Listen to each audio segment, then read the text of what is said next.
Si tu es CEO d'agence, de studio, de service B2B et que tu as atteint un plafond de verre, il faut absolument que tu comprennes cette mécanique. Pourquoi est-ce que tu plafonnes aujourd'hui? La réalité, c'est que tu le veuilles ou non, tu as mis en place un système. Système d'acquisition, système de production, système de délégation, qui t'a amené jusqu'à un certain chiffre d'affaires. Et peut-être que ça fait plusieurs années que tu tournes autour de ce chiffre d'affaires. Tu vois, des fois, tu fais un tout petit peu plus, un petit peu moins, etc.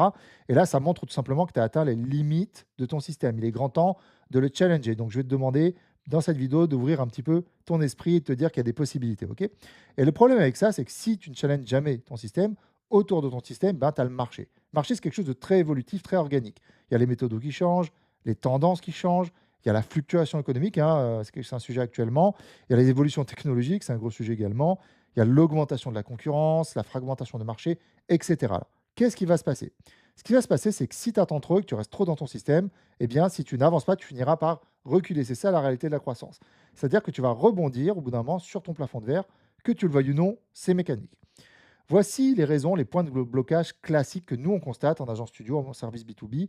C'est ça qui va te bloquer dans ton système. Un, souvent, c'est la lead gen qui bloque. C'est-à-dire, les gens qu'on accompagne souvent, eh bien, ils ont un système de lead gen qui est basé sur le bouche à oreille, le réseau. Voilà, principalement ça. Et des fois, ils font un petit peu des trucs à côté. Le problème, c'est que ça ne suffit pas. Tu entends trop des autres qui t'amènent du business. Il faut que tu maîtrises ton business. Il existe des choses qui fonctionnent très bien là-dessus.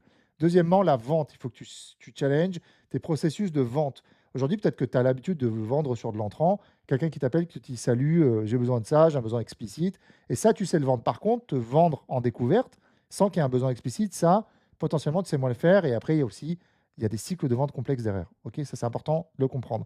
Troisième chose, très classique, c'est si tu es un CIO employé, c'est-à-dire que tu n'as pas compris que ton rôle de CIO, à un moment donné, c'est de te décorréler, pardon, de la production, et qu'il faut que tu prennes du temps pour faire les choses que tes employés, les freelances, ne peuvent pas faire.